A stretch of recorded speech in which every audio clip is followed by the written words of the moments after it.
Hi guys, nakikita niyo yung mga choco-malt na yan? Isa, dalawa, tatlo, apat, lima. So, yan lahat na maliban pa sa iba ay mga free ko lang kay Ace Ice Cream. So, ito namang aking flex ko lang, isang buong chest freezer na yelo. Ganyan po karami ang kailangan namin araw-araw na yelo.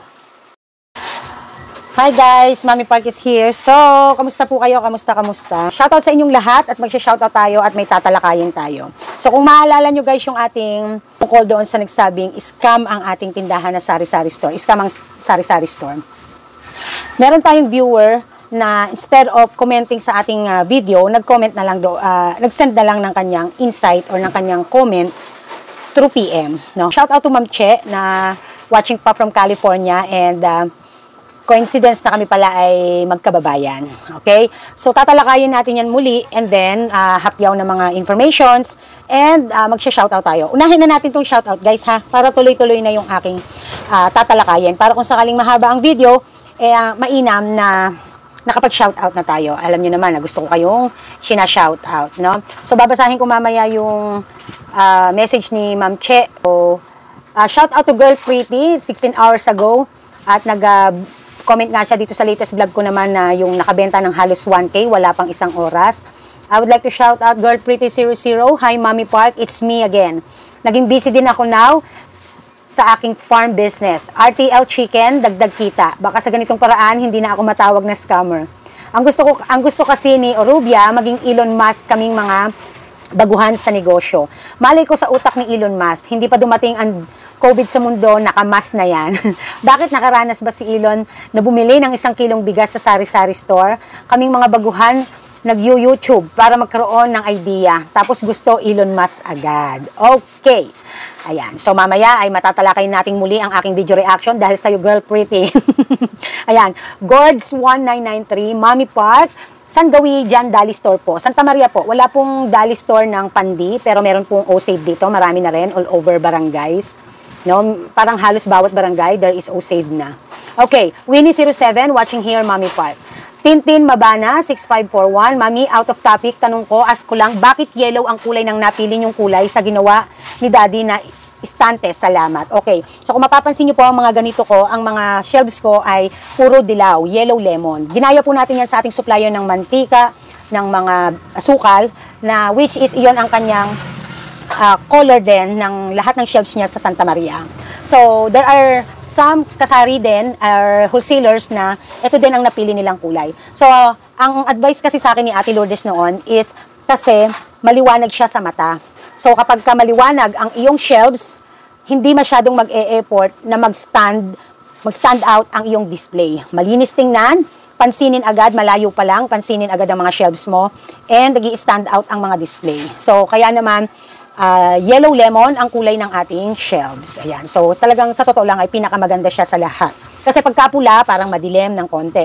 As well as the green, yung luntian lang talaga na green, ano. Kapag ka naman siyempre, kung ang pipiliin naman natin ay mint green, shocking naman, no? So, yung yellow ay maganda ang ano niya talaga, ang dating sa mata. As well as yung aking banner, ang background po niyan ay yellow.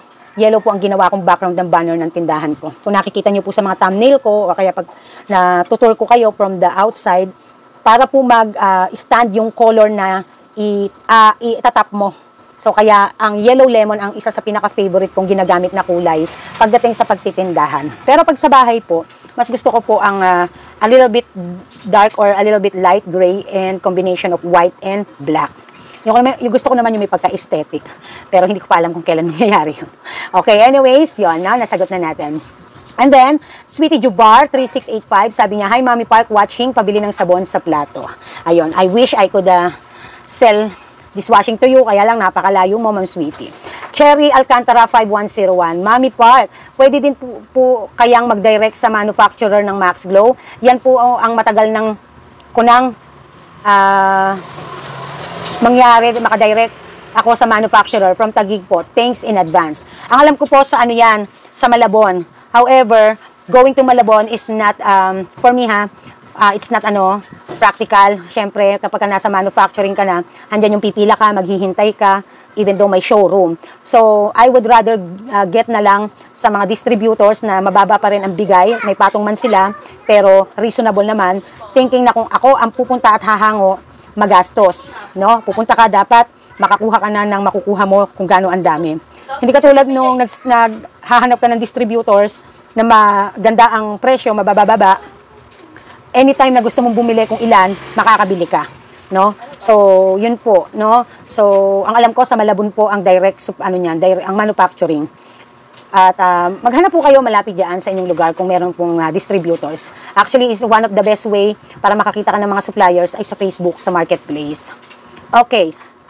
Cherry Alcantara ulit. Anong brand po ng chicharon nyo? Jenny po ba? Yes, Jenny's. Ang Jenny's po ay originated from Santa Maria, Bulacan, where I was born, no? So, nung medyo bata-bata pa ako, mga high school yata ako or college na, alam ko ang unang timpla ng chicharon ng Jenny's. Kasi nga po, ako ay taga Santa Maria. At sa taon-taon, pag nagpupunta ako ng LTO, yung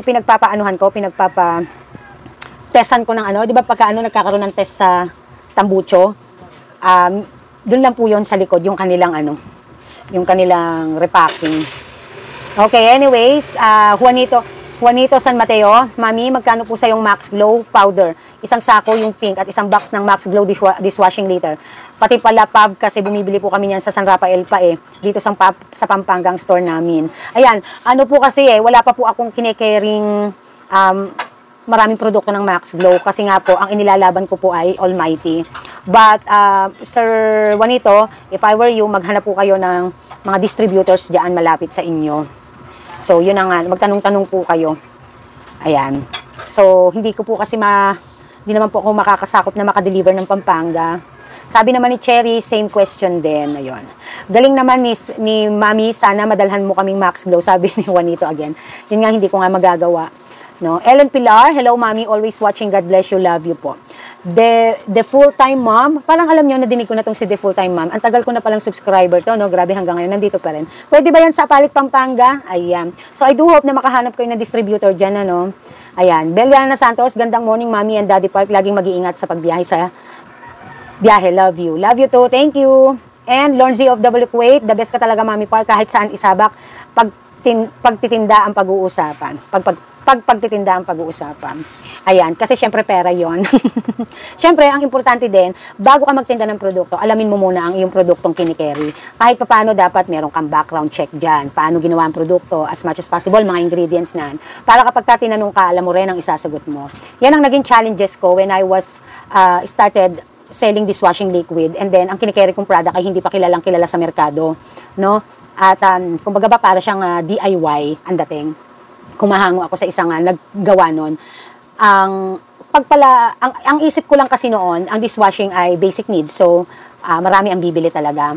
But, dadating ka pala dun sa time na kapag hindi kilala ang produkto mo or hindi talaga pa nagkaroon ng pangalan sa market, kutakot-takot na mga tanong ang sasabihin at tatanungin ng mga taong may alam tungkol sa ingredients, tungkol sa kung saan hinahango, paano ginagawa. So, you have to be prepared on that. So, advice ko lang, if you are going to carry a product na wala pang pangalan sa market, especially if it's DIY or sariling gawa, aralin nyo po muna, no? Para nang sa ganon, hindi na mamawis ang mukha nyo at singit nyo at kilikili nyo kapag na-interrogate kayo o natanong kayo tungkol sa produktong inaalok nyo. Just a piece of advice, no? Okay, anyways, mag-start na tayo, no? Basahin natin ang comment ni Ma'am Che na it's supposedly comment doon sa ating vlog na kung saan ang title ay pinakamaraming scam na negosyo ay sari-sari store daw. Ito yung nagkaroon tayo ng reaction video tungkol sa isang vlogger na kung saan ay sinasabing ang sari-sari store ay scam. And syempre yung kanyang ibang mga explanations doon na ating medyo binigyan ng linaw ng konti. Gawa po kasi ng masyadong nako-compare yung ating sari-sari store sa mga same line of business pero iba naman ang concept and system. So kaya dapat ay bilang isang katulad ko, no, lalo na at nag-seek ng advice niyan ay si Girl Pretty. So dahil meron tayong kailangang kahit paano italakayin, no, para magkaroon tayo ng pagninilay at pag-aaral. So bilang isang kasari, part of the kasari community here in YouTube and in real life, syempre yung mga natutunan din natin dapat ay pagsakop-sakopin natin. Pero syempre, alam kong marami sa inyo talaga ang kahit papaano din ay may alam or may pinagdaan ng experience tungkol sa mga bagay-bagay. So kaya, bilang isang pinapanood nyo, gusto ko na a-address ang mga concerns at saka ang mga comments nyo nang sa ganon, pare-parehas din nating pagninilayan. So ang kagandahan naman sa akin, open naman ako. Ang maganda din naman sa inyo, lalo na sa mga ganyan na kapag may sinasabi sila tungkol sa isang video ko, ay yung sasabihin in a nice way. So yung respeto, ika nga. Ito yung isa sa pinaka gusto kong bagay. Handa ako na magpaliwanag, mag-research, tanggapin kung meron akong pagkakamali, kung merong mali sa sinasabi ko. Dahil kiniklaim ko naman na hindi 100% akong tama. And inuulit ko, we are not intention here to mang-offend or what, no? Kasi ang concern lang natin dito is about sari-sari store. Kasi si vlogger, parang ang init ng ulo niya sa mga sari-sari store, no? Napakarami niyang mga patutsyada tungkol sa sari-sari store. Wala naman siya experience sa pagsasari-sari store.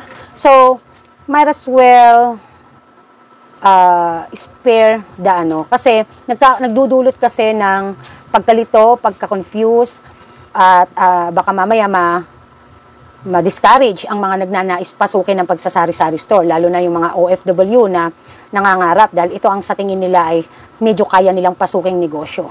Kasi sa totoo lang, honestly speaking, nakakatakot na halimbawa ang buhay mo, no, uuwi ka na ng Pilipinas and then you're thinking what business na ma-workout mo para makasurvive kasi kinakatakot mo paano kayo mabubuhay lalo na kung may pamilya.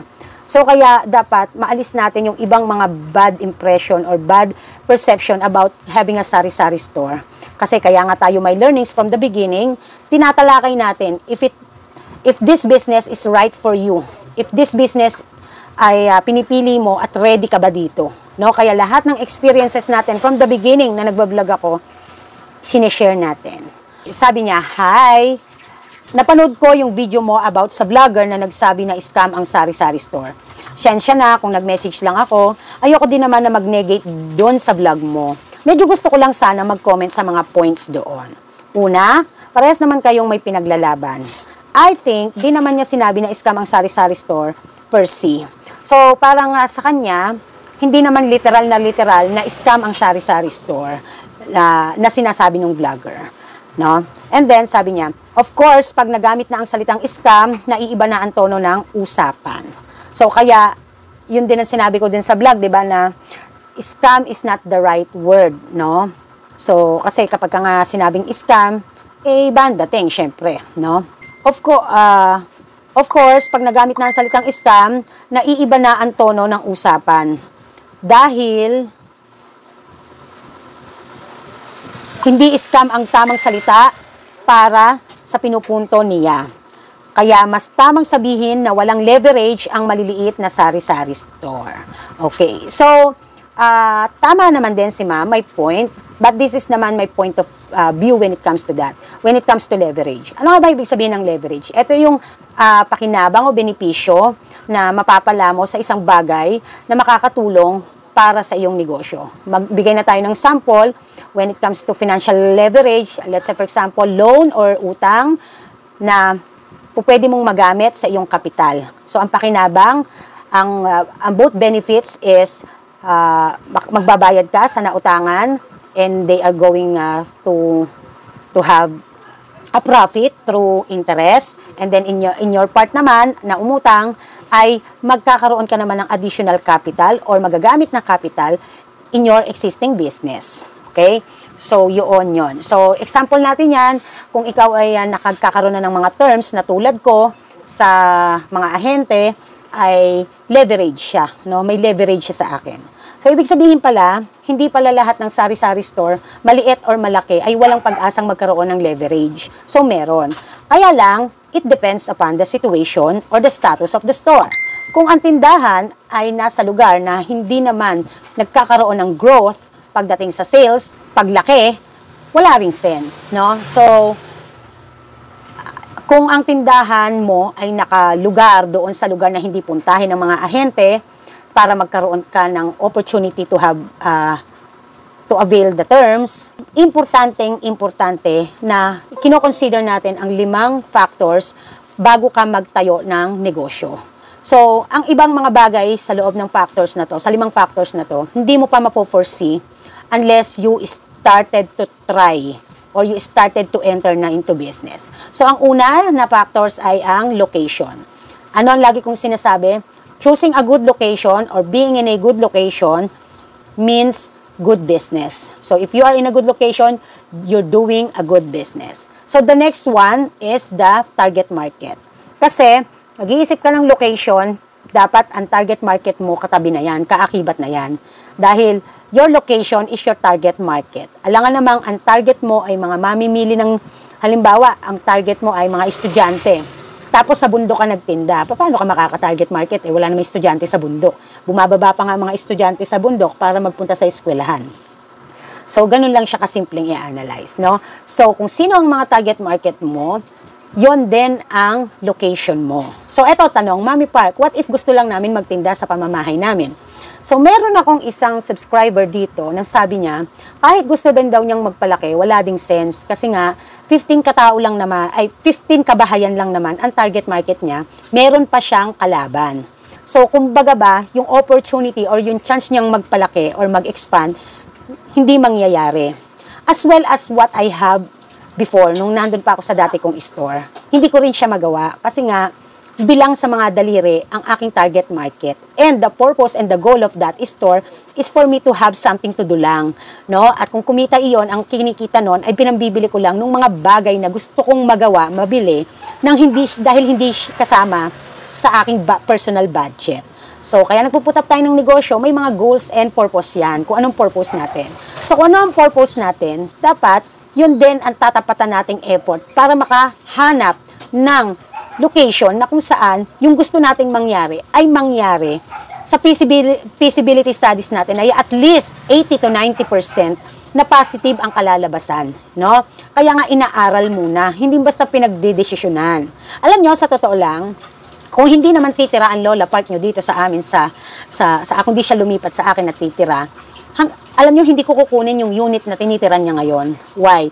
It's too expensive when it comes to sales and when it comes to target market. It's too expensive or masyadong malaki ang expenses niya para sa igagain lang niya nakikitain.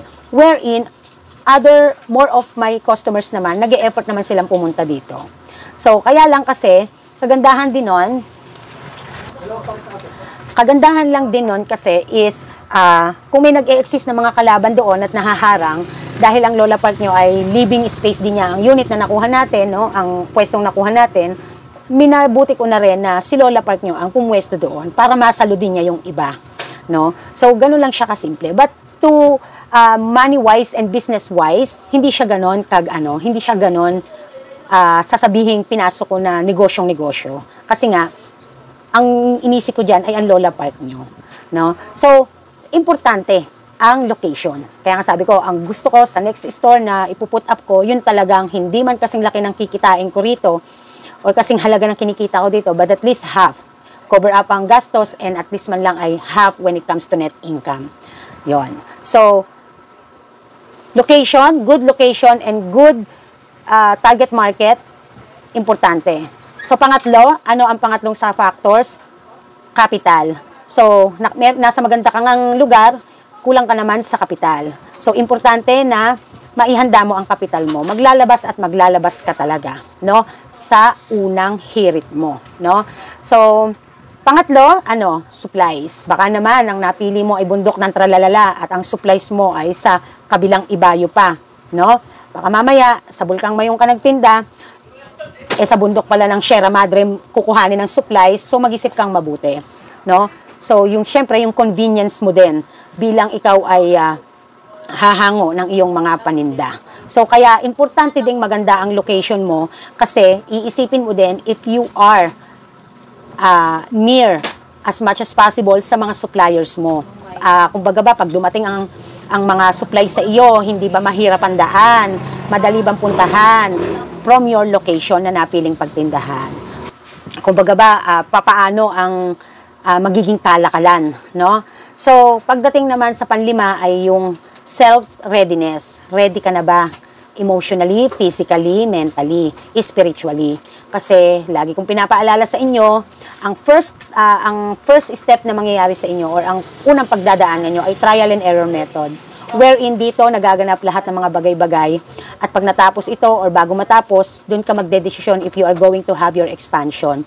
If you are going to decide na i-continue ang pagtitindahan or pagsasari-sari store. So those 5 factors na sinabi ko sa inyo, na-vlog ko na yan dati pa, super tagal na.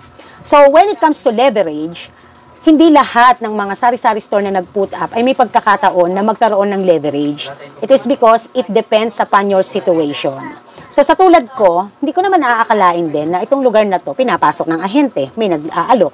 May existing agents na dito before pa ako dumating.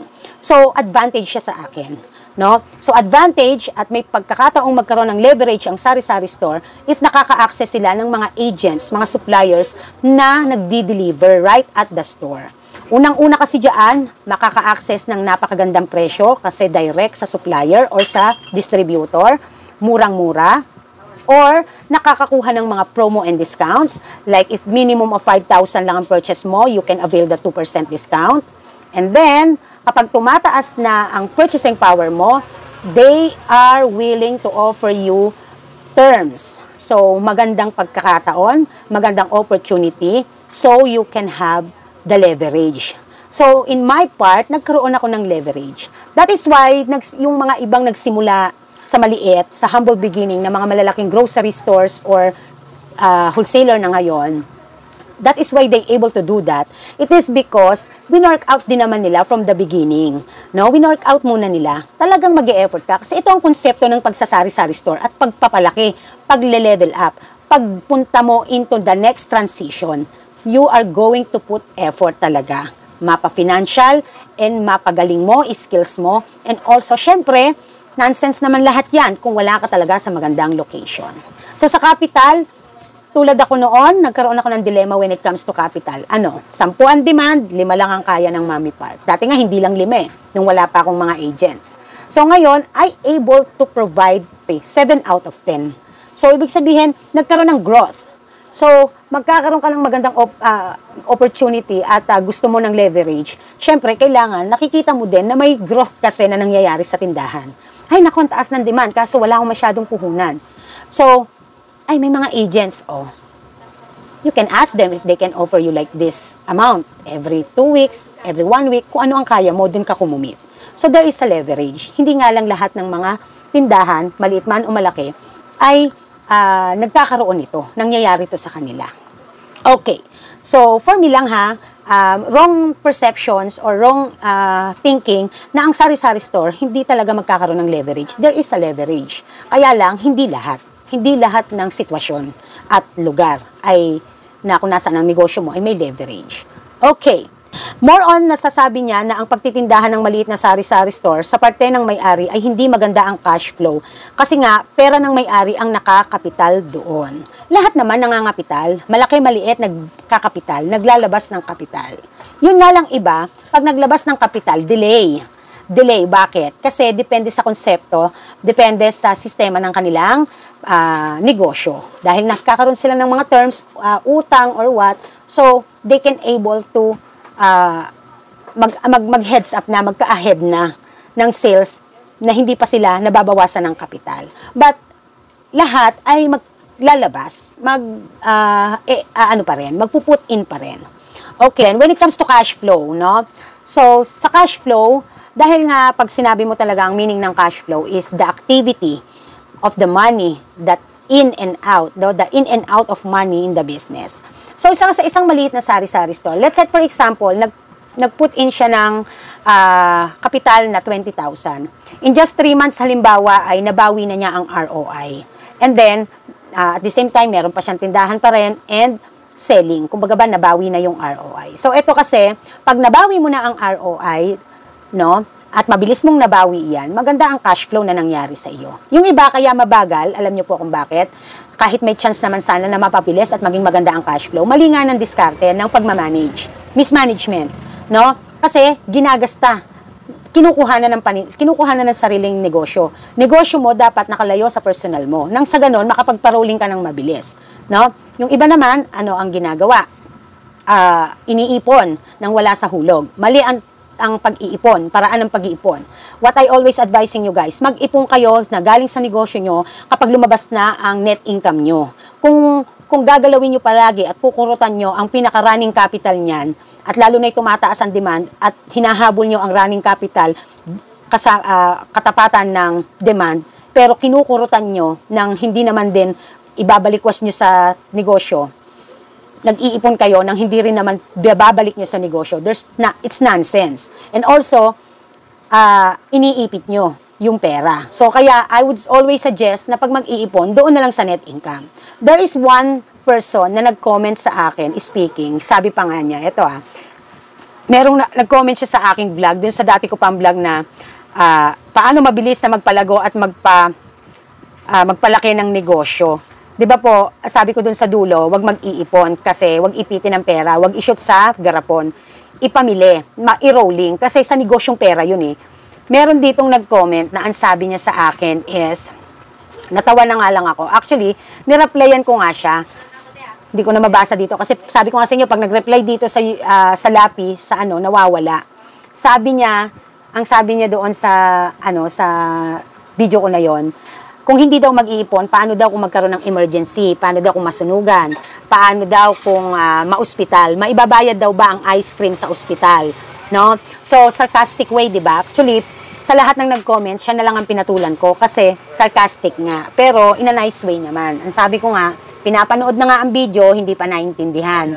Sinabi ko sa dulo ng video, kung gustong mag-ipon, sa net income mag-iipon. Kaya tatandaan nyo mga viewers, pag nanonood kayo intindihing mabuti. Pinapanood nyo na, hindi nyo binabasa. Intindihin nyong mabuti. Pwedeng i-replay pag di masyadong naintindihan.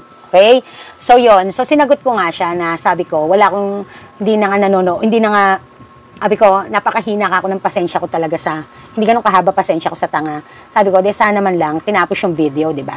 Kasi kung pupunta rin lang sa channel ko, tapos sasarcastikin ako, edi syempre, dapat patunayan mo sarili mo, no?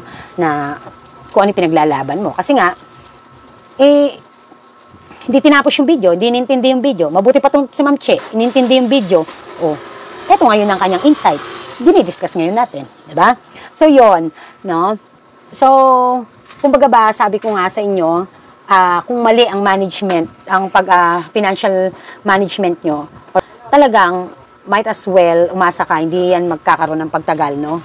Hindi magkakaroon ng long-term engagement sa negosyo. So, kaya sa cash flow, no? Lalo na kung ang aga mong nabawi ang ROI mo, ibig sabihin, ang ganda ng naging cash flow mo. So, maliit malaki ka man, ang cash flow, pwedeng masabing maganda, depende kung ano ang kalagayan ng tindahan. Kung ito lang ang puhunan mo dyan, pero bumalik naman ka agad, nabawi mo naman, may natira pa, so there's a good cash flow that happened. No? Ganon din yan sa ganon din yan sa bangko. Hindi nagbabase talaga, honestly speaking, basta-basta sa dami or milyon ang laman ng bangko mo if hindi naman gumagalaw, no? So, kaya nga kailangan, 'di ba? Laging may in and out, no? So, syempre, kahit sa bangko, kahit sa negosyo, mas gusto nating lumamang ang in, no? Mas mataas ang in kaysa sa out, okay? So, just saying lang, no? Okay, so, 'yon ang talagang role ng cash flow. Yung lahat ng mga nangyaring paggalaw, negative man 'yan or hindi, 'yon ang nangyayari sa cash flow. However, syempre, mas gusto natin yung cash flow na papasok, pero kung maglabas man tayo, ang balik naman ng papasok ay doble, triple. Syempre, yun yung gusto nating mangyaring cash flow, di ba? Okay, so, next would be, sabi pa niya, ay, totoo yon lalo sa maliit na tindahan dahil wala namang nagbabagsak sa kanila ng paninda. So, tulad ng sabi ko kanina, ang cash flow, okay lang naman yan kahit ikaw ang namuhunan. As long as bumabalik, no? Nare-replenish ang stocks mo, nakukuha mo ang kita mo, may lumalabas na net income, nababayaran nako-cover up ang expenses. Pero kung break even ka lang, paano ang physical effort mo? Nagpapagod ka. So, whether maliit ka man or malaki, as long as bumabalik at nagkakaroon ng kita ang iyong ininvest, it's totally okay. Kaya lagi mo din nababanggit ang trial at error. Kagaya ng example mo sa ice cream para sa maliit na tindahan. Para makapag-try, kailangan niyang mamuhunan. Pwede ka namang maghintay ng process. Kahit maliit ang puhunan mo pero mabili ka sa lugar na yon, pwede ka makapaghintay ng process na mabilis makapagpalaki. So, ang cash flow, nandoon. No? So, tulad nung nangyari lang din naman sa akin. In-example ko yung sa akin kasi yun yung nangyari sa akin. Nagsimula din naman ako sa maliit. So, kumbaga ba, hindi lahat ng maliit ay nagkakaroon ng opportunity na makapagpalaki. Dahil depende nga sa sitwasyon nila. So, kaya hindi talaga pwedeng maihantulad ang sari-sari store, lalo na ang mga baguhan, sa mga malalaking chain convenience store and also sa mga malalaking supermarkets, grocery stores. No, hindi natin po pwedeng basta-basta maikumpara ang konsepto. Pero yung line of business malapit, no? Retail ang line of business. Pero yung konsepto at sistema magkaiba. When it comes dun sa ice cream, actually, honestly speaking, may mga, dati daw si Selecta, nabanggit lang naman sa akin nung distributor dito. Depende daw sa distributor yan kung magbibigay siya ng terms doon sa mga sinusuplayan niya. So, may mga, ang Selecta daw dati, ewan ko hanggang ngayon, siguro depende pa rin sa distributor. Pag alam nilang malakas na malakas yung isa nilang reseller, talagang ina-offera nila ng, parang deliver ngayon, next week ang bayad. Tapos deliver ulit. So, ganon. And when it comes sa ice cream, sa franchise ng ice cream, pagpa-franchise ng ice cream, yun talaga kasi ang rules ng maraming nag-ice cream. Halos lahat gumagana. Ikaw ay franchisee or reseller, and then they give you or papahiramin kanila ng chest freezer para nga naman hindi ka na bumili. And then, ang ipoprovide mo na lang ay puhunan, no? In just small capital. Small capital lang, no? Less than 5,000, pwede ka na makapag-start up. If you want to be a reseller, kahit walang rep na ibigay sa'yo sila, may sarili kang rep, you can apply for reseller, no? Bibili ka pa, ilan box lang. So, ganun. So, ganun talaga. Yun ang na-o-offer sa maliliit na sari-sari store. So, sa mga malalaki naman na supermarkets and convenience stores, and like, let's say for example, si Selecta, no, partnership with SM. So, lahat ng SM nationwide, si Selecta ang magpo-provide ng ice cream. Lahat ng hypermarket nationwide, lahat ng Alphamart nationwide, si Selecta ang magpo-provide. So, as well as pagdating naman sa usapan ni 7-Eleven or ni Ministop or ng mga ibang mga retail convenience store chain, kung ano ang usapan nila, no? So, ganun lang siya At sa ating mga maliliit talaga, ganito ang style. Highlight din natin yun nga, kung hindi naman nag-workout, nawala na yung puhunan, nalugi. So, kaya mahalaga yung feasibility studies, yung observation, bago mo pa siya pasukin, bago ka mag-try. Kasi nga, magtitinda ka kung ang target market mo naman ay hindi gusto ang ice cream, hindi maano ang ice cream. So, ako noon, nag-try lang ako ng isa kasi may nakita ako na kalaban ko na nag-ice cream siya. Kaya lang, di ko makuha yung same brand na meron siya para magkaroon din ako. So, I get another brand, no? So, after that, dahil gusto ko na madagdagan ang variety ng ino-offer kong ice cream, nagsumubok ako ng ice cream din. So, additional siya, wala akong tinanggal. So, it is because nakita ko ang demand. Nakita ko yung observation sa paligid. So, ikaw, bilang sari-sari store, para makaiwas ka na malugi, bago ka sumabak, magkaroon ka muna ng pag-aaral. At kung talagang, kung talagang hindi mag-workout, you have nothing to do but to accept the fact na baka nalugi ka, kaya malugi ka. So, hindi ko ine-encourage kayo. However, sa negosyo kasi lakasan ng loob. Sa negosyo kasi pag hindi ka minsan marunong sumugal ng puhunan mo, walang mangyayaring, wala kang malalaman na tama at mali. Kasi stagnant ka, ayaw mong kumilos dahil takot ka, no? Sometimes we need to overcome our fears and we need to come out from our shells. Kasi yun ang magpapatibay sa atin bilang negosyante, bilang nag-handle ng negosyo. So, yun. Okay? So, next would be, sabi pa niya, ay paano kung hindi mag-click so mawawala na ang puhunan. So, yun nga, tulad ng sinabi ko. Hindi nga sinabi na yung may-ari ng sari-sari store o yung mismong business ang scammer. Hindi niya sinabi na yung may-ari ng sari-sari store o yung mismong business ang scammer. So, ito hindi ko nga masyado ding nag-gets kasi sabi nga niya, ang sari-sari store scam yan. Sabing ganun, di ba? Maliwanag, sabi niya. So, hindi ko alam kung ang scam ba ay yung sa konsepto or yung business model, parang ganoon. So, hindi ko siya masyadong gets. Pero, tulad nga niyan, pag magsasalita tayo ng alam nating mga foul na salita, aayusin kasi natin yung mga terminologies na gagamitin natin.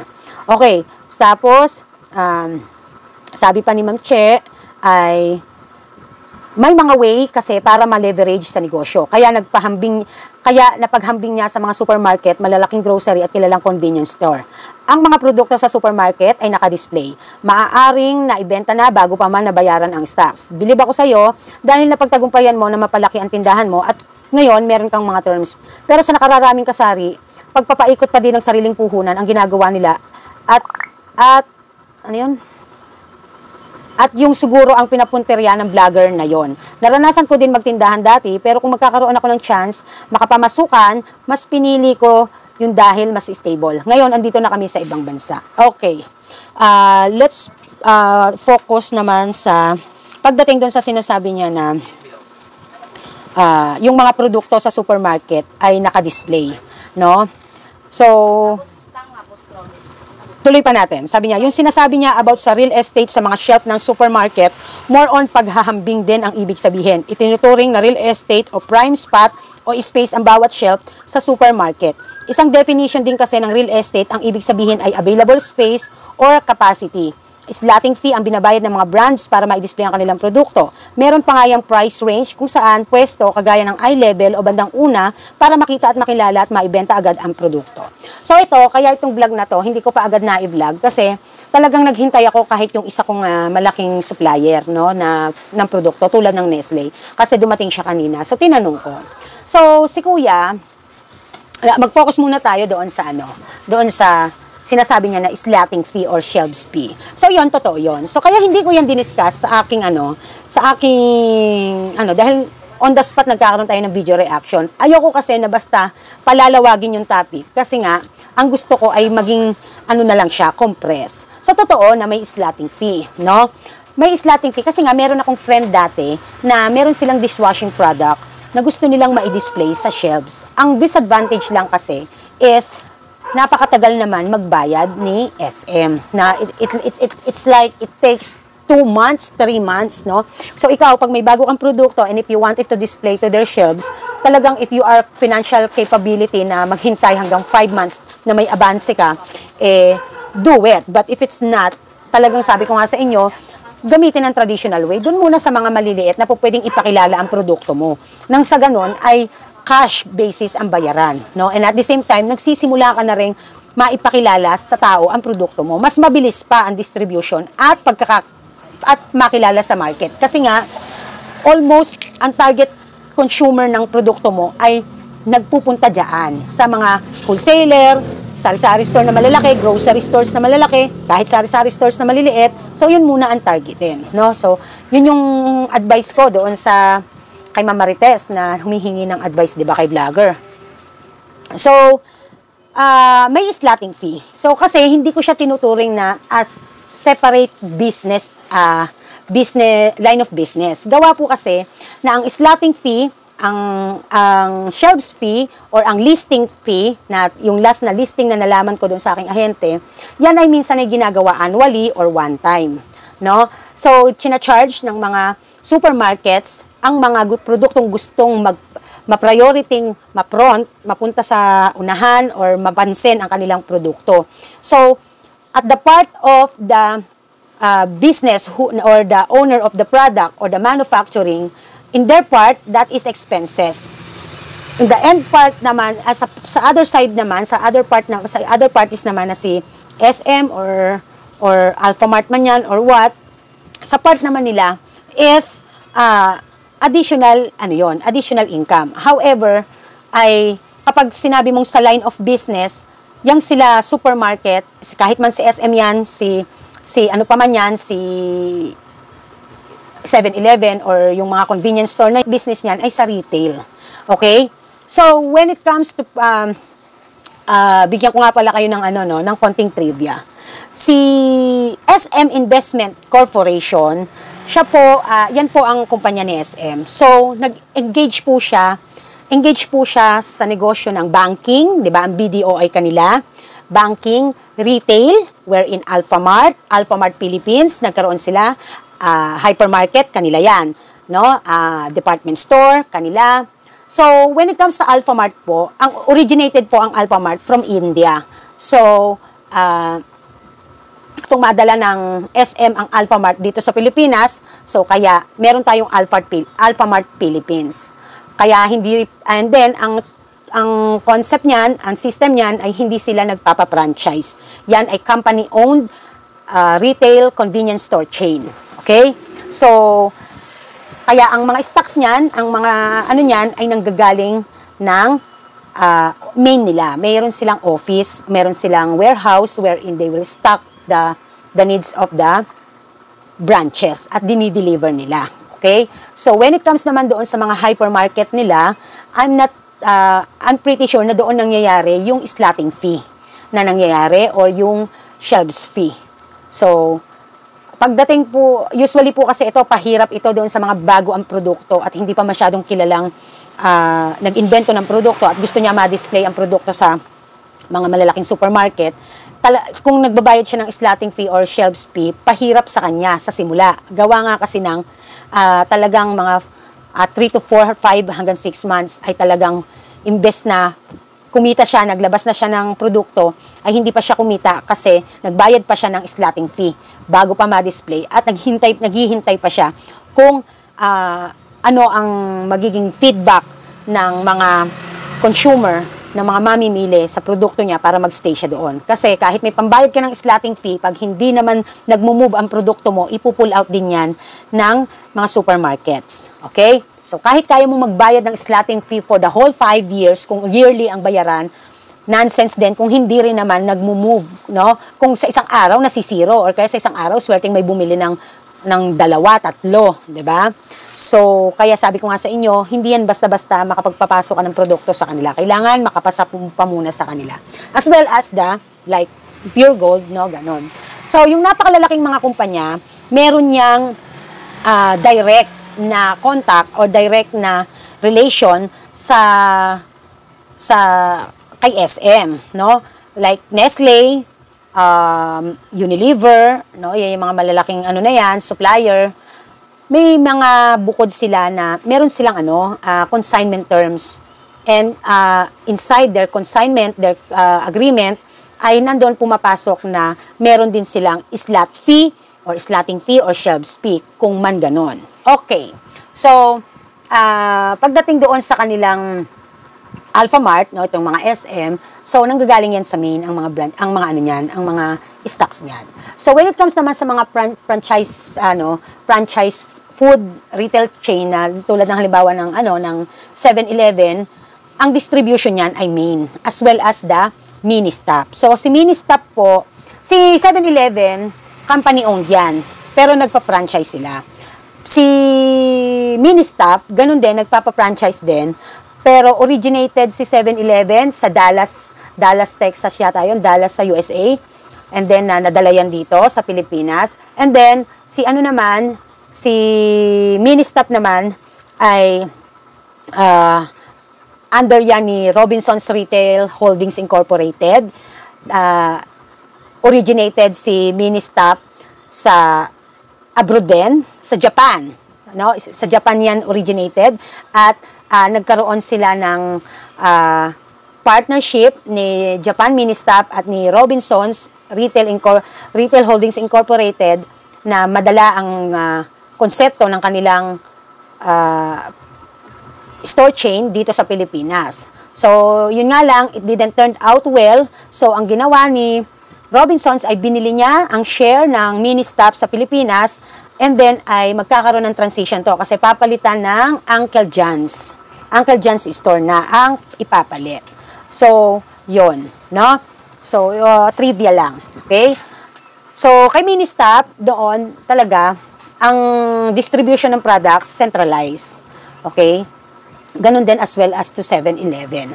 So, pag may mga importante lang na mga stocks na kailangan i-direct na, like tinapay, di naman yung pwedeng dalhin mo na sa warehouse, saka i-deliver pa lang sa kanila. May expiration date yan. So, pagka may mga malalapit na mga warehouse, dinidiretso na or dinideliver na sa kanila agad. Lalo na pag perishable na, no? Mag-focus naman tayo pagdating doon sa, yun nga, totoo na may slotting fee, may ganyan, but hindi nga kasi siya business, hindi siya under real estate. Kasi, ang negosyo ay ang line of business ay retail, di ba? Hindi, siguro, ang pinupunto dito ni Ma'am Che ay ihinentulad ni vlogger yung real estate doon sa slotting fee, slotting yung shelves na binabayaran. Hindi siya nirerentahan. Binabayaran ng slot mo doon para ma-priority ka na ma-display ng pronta. Ha? Yung produkto hindi ikaw mismo ang i-display. So, yon. So, expenses siya sa end ng mga manufacturing or mga may business, may produkto na gustong ma-display sa mga supermarkets na to. Sa part naman ng retail store or retail ang line of business, ang concept naman ay groceries, wholesalers, and ang end part naman sa kanila ay income, no? So, pero pasok pa rin sa retailing, okay? So, it's just only charge, pero hindi siya magiging yun ang business literal na real estate siya. So, just saying, kasi halimbawa, ako dito. So, pag pala may pinaupahan akong mga space dito, sa mga real estate na ba ako? So, hindi. No? Kasi, ang konsepto ko ay retail store. So, additional lang yon para magkaroon ng, kasi ganyan ang system nila eh.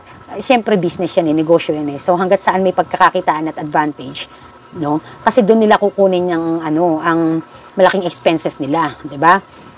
So, ganun lang siya Tapos, kanina, nung kay Nestle, nagkausap kami, ang sabi niya, yes ma'am, kasi kaming ActiveServe, sila ang distributor dito sa Bulacan ng Nestle products. Si Nestle products daw, direkta ng kausap yan ni SM, ng mga malalaking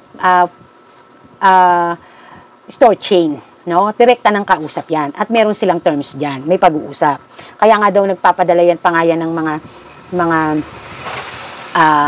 mga dicer. 'Di ba? Kasi sila yung nag-aayos. So sabi ko, yun nga yung sinabi ko sa vlog. So ganun yun, mami, magpapadala sila ng mga dicer kasi kasama yun din sa pinag-usapan nila. Kasi syempre, baka mamaya naka-stock lang sa warehouse yung mga produkto, hindi dinidisplay, priority nga na mabili yung produkto. Kaya nagpapadala ng mga tao para ma-display ng mabuti at ma-priority at makita sa warehouse na na-out sa warehouse. Dahil kapag nagkaroon pa yan ng mga expirations, nagkaroon pa ng mga yung iba pa dyan, imbes na yung company, yung produkto yung may-ari ng produkto ang bayaran dahil dumating sa puntong na-expire, minsan pa, ang nagbabayad, silang na-expirean. So, depende yan sa depende yan sa pag-uusap. Sa mga din kasi, sa mga ibang sistema, ganyan. So, kaya, somehow, yung sinabi ko sa inyo ay may tama naman. Kasi nga, alam ko nga talaga ganoon. Hindi ko lang nabanggit, hindi ko lang na-emphasize yung pagdating doon sa topic na slotting fee, shelves fee, ganyan. Kasi nga, I don't think so na kailangan pang itakil. Kasi, direct na ako to the point dahil real estate nga ang sinabi. So, yun. Anyways, kasi expenses yun eh. Expenses doon sa naglagay, and then, sa part naman ng is income. Sa part naman ni SM o ng mga malalaking na yan ay income. China-charge yan lang nila, no? Parang parang medyo a little bit parang halimbawa si Creamline, 'di ba? Nag-aano siya ng yung mga reseller niya or franchisee niya, 'di ba? Nagbibigay pa sila ng subsidy ng kuryente, no? Para lang magbenta yung franchisee na gusto nila. Nagbibigay pa sila ng subsidy sa kuryente para lang i-carry ang kanilang, magtuloy-tuloy ka na i-carry mo ang kanilang ice cream, carry mo yung brand nila. So, parang ganun lang din yun, pagdating doon kay, So, sabi ni Nestle, si ActiveServe nga, no, si ActiveServe, sabi niya, hawak nila si Masway dito. Tapos, hawak daw nila, and then, hindi daw lang niya alam kung annually, nagbabayad sila ng shelves fee. And then, bawat product may listing. Ibig sabihin, kung 3 product mo, 3 babayaran mo. Parang gano'n, listing ang tawag nila. So, gano'n naman yung naging sistema at usapan ni Masway at ni ActiveServe. Dito sa amin, kasi hawak nila ang Masway. No? So, may mga malalaking supermarket kasi dito na hindi naman nakaka-direct. Napakalalaki na na supermarket, hindi naman direct kay manufacturing, no? Or halimbawa kay Nestle or kay Unilever. Meron na cases na nakukuha na ng distributor sa area. Kung sino ang distributor sa area. Tulad dito, si Nestle, ang distributor sa dito ay si ActiveServe, no? And then, nakuha niya si Masway. Okay? So, ayan, maliwanag na, no? Tapos, sabi pa nga niya, meron pa nga yung price range kung saan ang pwesto kagaya ng eye level or bandang una para makita. Which is true. Kaya lang, hindi siya talaga business na literal na nagpaparenta or what. Kasi it's a part of the process of the terms na ganun ang kailangang mangyari, no? Sabi ko nga, expenses yan sa part ni product na magbibigay, magpo-provide, and income naman sa part ng retailer store. Alam niyo po ba na nagkaroon nga yan ng alam ko sa abroad, may parang yung parang nagkaroon nga ng malaking issue dyan, na kasi, lalo na kung ang produkto mo ay pinakikilala pa lang, gusto mong makilala, kasi di ba wala namang sari-sari store sa abroad, di ba sa kanila talagang convenience store, tsaka supermarket. So, gusto mong magkaroon ng chance na makilala yung produkto mo. However, it's a penny na magbabayad ka pa nga ng shelves fee bago pa ma-display ang iyong produktong pinakikilala. Halimbawa, ako, nag-invento ako ng isang energy drink. Eh, syempre, wala namang parang sari-sari store yan at saka mga wholesaler na katulad dito sa atin na ang konsepto ng tindahan ay kabi-kabila. So, syempre, ang tatargetin ko para ma-display kung ako'y nasa abroad, no? At meron akong produktong inimbento, halimbawa isang energy drink, eh magbabayad ako ng shelves fee. No? Hindi pa man din ako kumikita, naglalabas pa ako, di ba? Maglalabas na nga ng item, maglalabas pa ng pera para mabayaran ng slot fee or shelves fee. So, yan ay nagkaroon ng issue sa abroad dahil nga na dapat sana ay wag nang magkaroon ng malaking charge ng shelves fee o kaya naman ay alisin na at all ng mga retailer. No? So, sino ang mga retailer? Yung mga supermarkets. Supermarket sila, pero retailer kasi nagbebenta sila pa isa-isa. Okay? Hindi sila nagbebenta tons, hindi ganoon. No? Okay, kaya retailer ang konsepto. Kaya kahit malaking supermarkets pa yan, grocery stores na malaki pa yan, 7-Eleven, Minimart, or lahat tayo, papalo tayo doon sa retail business. No? Yun ang line of business. Pero ang concept, magkakaiba. 7-Eleven, ay franchising. Si Alphamart naman, branch. No? Si Pure Gold, ganun din, branch. Walang franchise. Okay? So, iba lang yung konsepto ng negosyo, pero ang line of business ay pareho, retail. Okay, so kaya hindi ko din inokay yung sinabi nga na, again, na, real estate. So, siguro, ang sinasabi dito ni Ma'am Che, ang bottom line nito, ang pinupunto ni Ma'am Che dito ay mali lang kasi ng paghahambing, ng mga ginamit na paghahambing. Kaya tayo nakapag-react, no? Tapos sabi niya, again, di ko pinapanigan yung vlogger. Doon lang din ako nagbatay sa napanood ko sa iyo. May point siya, may points ka din. Pero wag din naman na nami-mislead ang mga kasari. Marami pang points doon, mas lamang na ang tama sa mga sinabi mo. So sabi niya, mas lamang naman daw yung points ko. So thank you po. Ito lang yung naalala kong punto na gusto ko sanang malinawan. Yon. Tapos sabi, yung ding caller, ang sabi niya, Shopee siya nagtitinda. At gusto sana niya mag-expand, makapagtinda sa mga grocery. Debote yung sinasabi niya na binibili sa Shopee. Since daw na lumakas sila, inisip nila bumili ng heavy duty machine. Pero alanganin siya na baka sumobra naman sa demand nila sa Shopee, kaya naiisip nilang mag-alok sa grocery. Pasensya ka na, wala naman akong hinahangad na mag-criticize bilang nakikinig ako habang gumagawa sa bahay. O mga errands ko, gusto ko kasi lagi may nadidinig nagsasalita. Hangad ko lang makapagbigay linaw. Ilang vlog mo na din kasi siyang nadidinig at dahil iba ang pagkakaintindi ko, gusto ko makorek para maging constructive sa iyo. More power and best regards. At isang ate, 8 years tanda ko sa iyo na nagmamalasakit at tagapakinig. O, yun. So, yun nga. Sa akin naman, ito naman yung naging ko. So, nagkaroon din ako ng pag-aaral kung paano, inaral ko kung paano ba magkaroon ng isang franchise, ano ang isang franchise, paano si franchise na ganito, ganyan. Alam nyo, ilang araw din ako nag-research before ako nag-vlog sa inyo.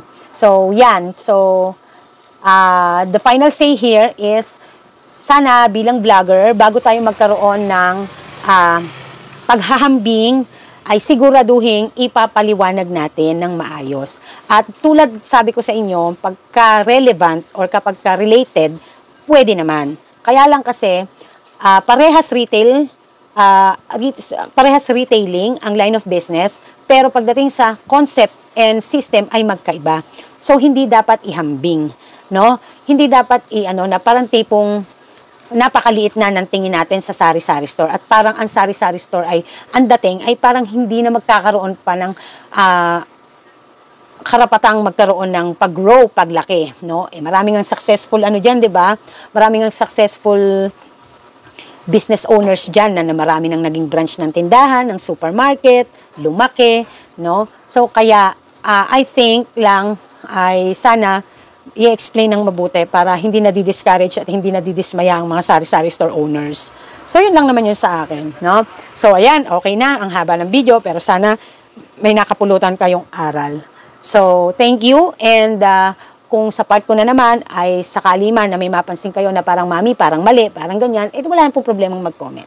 Kasi, syempre, bawat may gusto kayong linawin, nire-research ko. Nanonood ako, nagtsatsaga ako, pag wala akong ginagawa, naghahanap ako kung totoo ba yung information na to, ganyan, ganire, no? Hanggang sa dumating pa nga sa puntong, bago ko to i-vlog, hinintay ko muna ay may malaman ako kahit papanong information. Yan, okay? So, sa susunod, ang tatanungin ko naman yan ay ang ating mga ahente ng iba't ibang produkto na direct. Tulad ni Emperador Distilleria, si DCFE, tatanungin din natin yan. Sino pa ba ang mga pwede nating tanungin ng mga ahente? Si Force, Central. So, kasi nga, may mga product nga na sila na ang direktang kausap, no? Hindi ang mga distributors. So, hihingi pa rin tayo ng titingin pa rin tayo ng information. Okay, so this is Mami Park and this is Team Park nagsasabing tindera is my proud career. Thank you, Ma'am Che. Thank you sa inyo lahat. Fighting! Bye!